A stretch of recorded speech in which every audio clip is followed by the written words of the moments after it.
Hey guys, what is happening and welcome to this video. So I'm just having a cup of tea here and I thought, you know what, let's do a video, let's just have a chat, let's just sit down and have a cup of tea. The thing is, when you look at everybody that you know, like your parents, even all your family, your friends and everybody, most people, even if they're in Canada or the States or whatever, they'll live within a 50 kilometer to 100 kilometer radius of where they were born.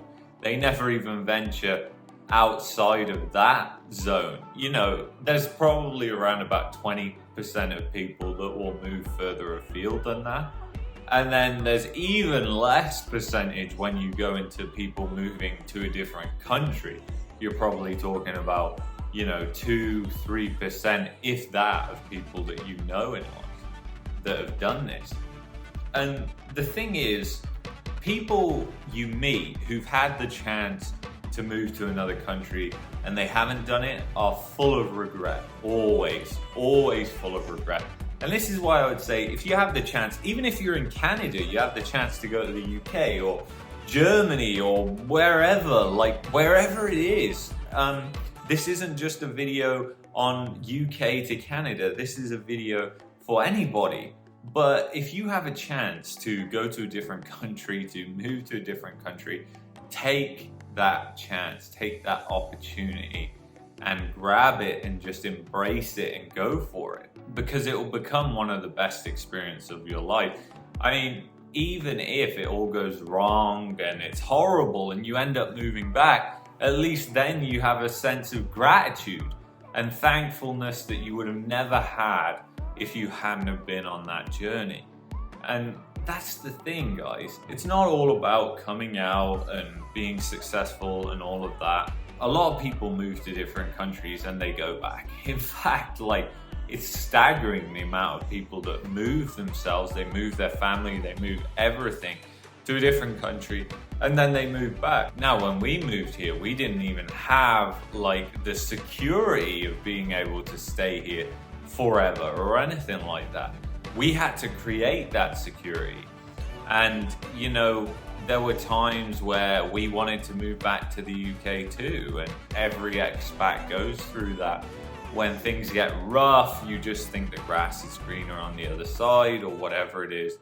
I think the biggest mistake that expats make is probably not spending enough time in one place, because you want to spend at least a year, I always say at least a year, probably two, just to feel it out, because the first year is going to be, just crazy, I can tell you that much. And then the second year is going to be when you really live, and then you can make a decision.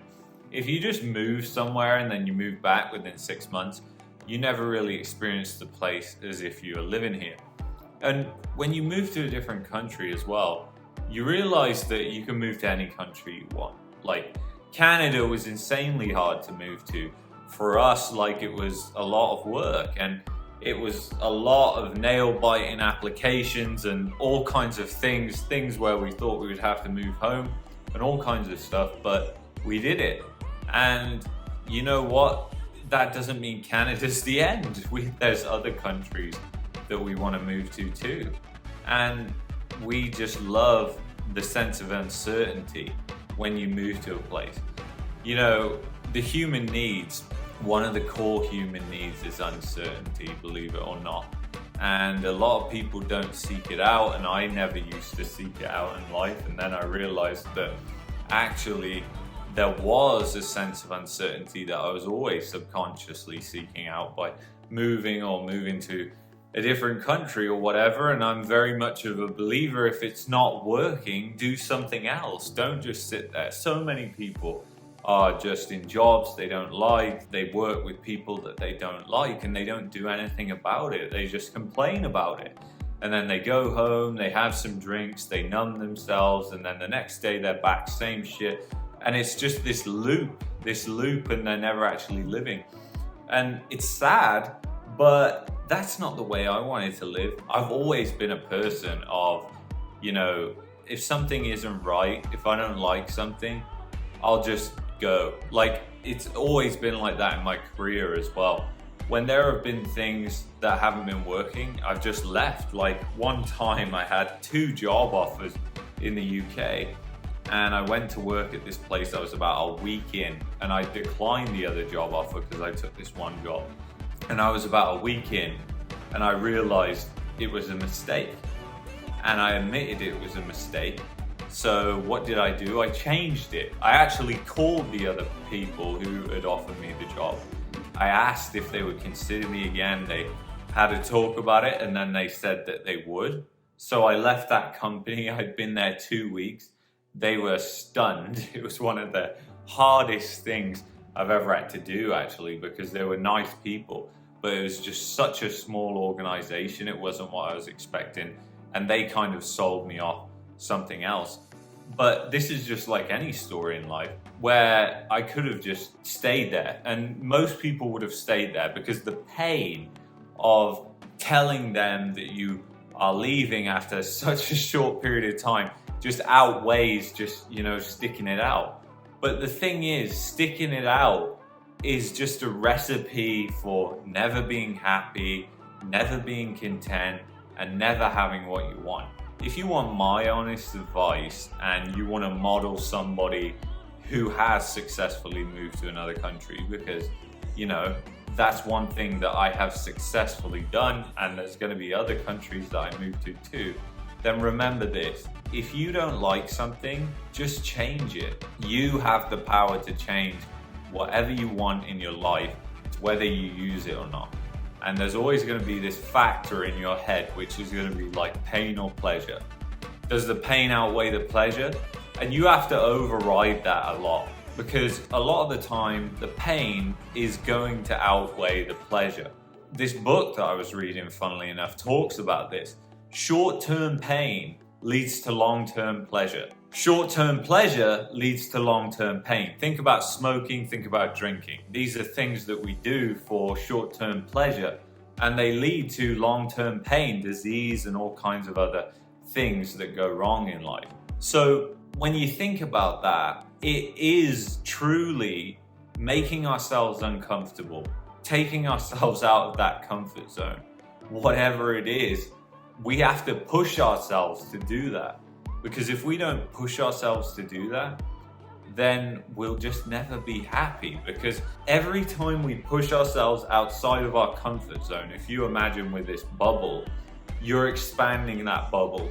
And then you eventually become this person who has this hugely expanded view of life and is more content and more able to handle any instance in their life that comes up. And I think it's hugely important to remember that. And I was just watching a video recently from Harsh and Sophia, who I did an interview for a while back, but they are another example of doing just that. They didn't like what they had in England. COVID was preventing them going to Canada, which was what they really wanted. So instead of just stay there, they said, we'll go to Scotland then. And that, I was just kind of like, it reminded me of myself so much of how I do things and how I've always worked in life. It made me smile a lot. And, shout out to them. I'm going to leave a link to their YouTube channel in the description. Check it out. They're great people. But anyway, guys, I'll leave you with this question. Just going to have a sip of tea though first. Don't want to let this get cold. Do you want to settle? Does settling in life sound like the best thing to you? Is that what you really want? So anyway, guys, I will see you in the next video. I'm going skiing this weekend. I should be able to get a video on the slopes because it's going to be not that cold actually. So I'll be able to take my gloves off without my hands freezing. Thank God.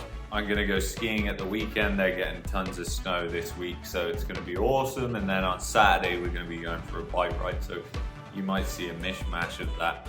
We will see. But anyway, I was looking at the statistics for people who watch my channel and everything like that the other week. And I realized that most of you don't subscribe to my channel. I want to get to know you guys. So comment on my videos, subscribe to the channel so I know what you guys want to see more of, so I can create videos for that. It's very hard to create videos for an audience of ghosts, as in you don't know who's watching. So anyway guys, I will see you in the next video. As usual, peace and love.